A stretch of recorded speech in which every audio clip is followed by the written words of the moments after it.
food and aid with the other people so that they wouldn't be starving. And then all this money that we've raised and collected can go to the people who need it. It's called like spoon in mouth aid. A novel concept, I think, for the big, brave, girly men. Used to be some radio guys in the morning on one of the rock stations in Toronto would do Hans and Franz, you know, big girly man, pump it up, strong, you're in the Marine Corps, you know. You can't carry a little bit of rice and protect it at the same time with a dozen or 20 guys and get the food to the mouths safe on time. Like, it's not like they're going to hurt you too much, you know. Like the guy's going to lift up his broken leg and throw the maggots that are eating the diseased flesh at you, and then you'll pop 20 rounds in them and reload and do it again. There has to be a better way. But what do we expect from a country that has just gone so far off the edge that it's just ridiculous? And you know, this is a long one, so I'll get it close, but fortunate that it came under my eye. A Harper's Magazine article that's going to be coming out this month. The Guantanamo suicides, a Camp Delta sergeant blows the whistle. So everybody always says sometimes when we talk about conspiracy is, you know, why doesn't anyone talk? Why don't we hear about these things? Well, for several reasons. Reason number one is sometimes they kill you. That's a good reason. Reason number two is your career path is over. And sometimes reason number three, you could end up in jail for violating various official secrets acts or employment contracts that you got into when you upped up in the first place. But people will remember that in 2006, on June the 9th, there was a mass suicide at Guantanamo. 3 men were allegedly suicided. They hung themselves in their cells.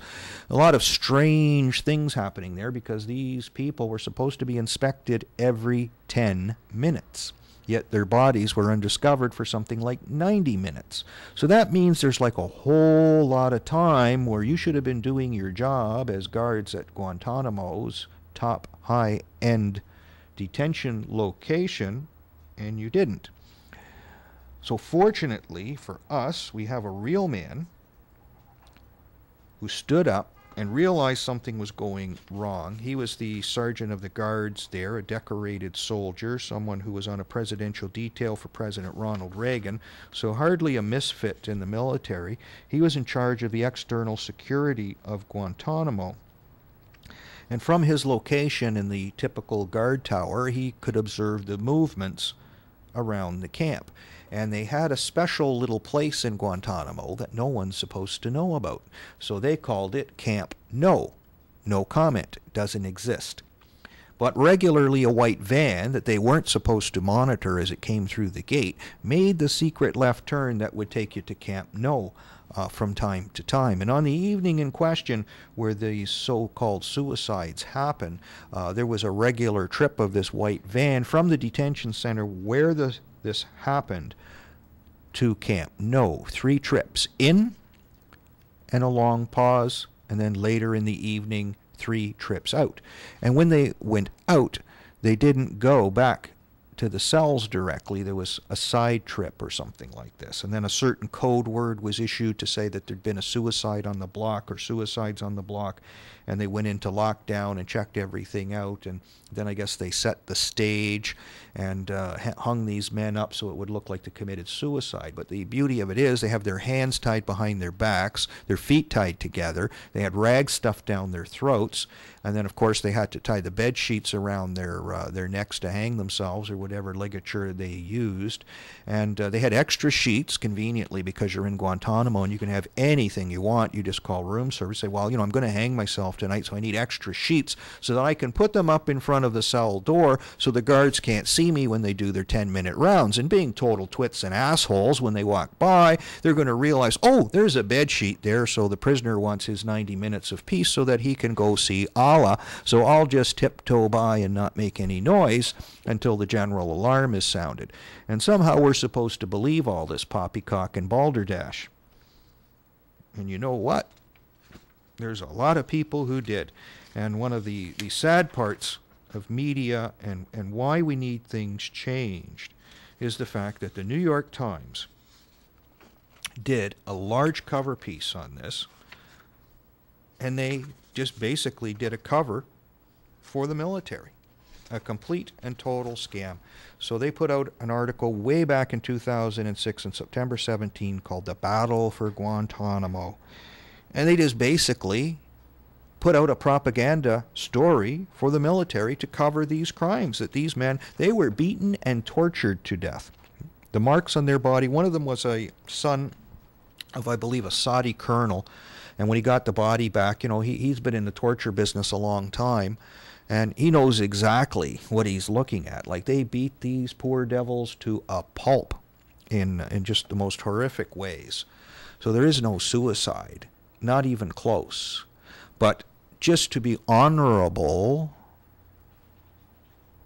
what does the New York Times say? All the news that's fit to be manufactured, I mean fit to be print? No, it's fit to be manufactured, because this was all manufactured. So they do this glory story on Guantanamo, and this poor colonel who's in charge down there, a Colonel Mike Baumgardner, warden of Guantanamo Bay, an individual who went to the prisoners and tried bleeding heart liberalism to get some sort of cooperation with the various prisoners so that they wouldn't do hunger strikes.